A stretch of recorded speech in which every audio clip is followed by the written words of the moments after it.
This is the story of 3 plastic bottles, empty and discarded.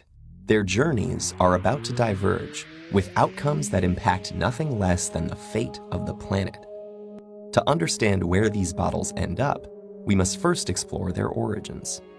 The heroes of our story were conceived in this oil refinery. Plastic in their bodies was formed by chemically bonding oil and gas molecules together to make monomers.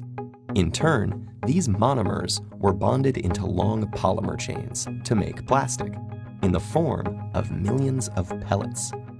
Those were melted at manufacturing plants and reformed in molds. Machines filled the bottles with sweet, bubbly liquid, and they were then wrapped, shipped, bought, opened, consumed, and unceremoniously discarded. Bottle 1, like hundreds of millions of tons of his plastic brethren, ends up in a landfill. This huge dump expands each day as more trash comes in and continues to take up space. As plastics sit there being compressed amongst layers of other junk, rainwater flows through the waste and absorbs the water-soluble compounds it contains, and some of those are highly toxic. Together, they create a harmful stew called leachate, which can move into groundwater, soil, and streams, poisoning ecosystems and harming wildlife.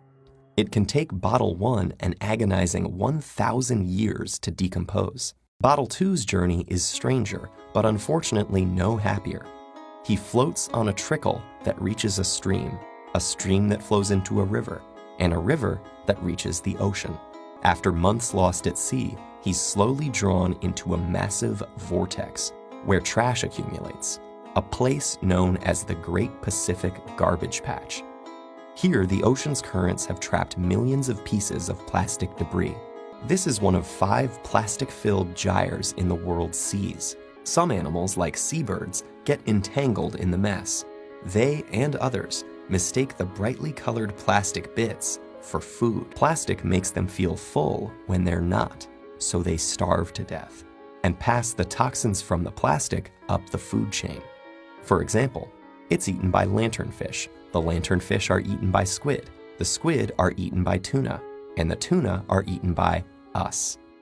And most plastics don't biodegrade, which means they're destined to break down into smaller and smaller pieces called microplastics, which might rotate in the sea eternally.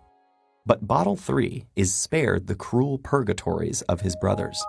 A truck brings him to a plant where he and his companions are squeezed flat and compressed into a block. The blocks are shredded into tiny pieces, which are washed and melted so they become the raw materials that can be used again. As if by magic, Bottle 3 is now ready to be reborn as something completely new.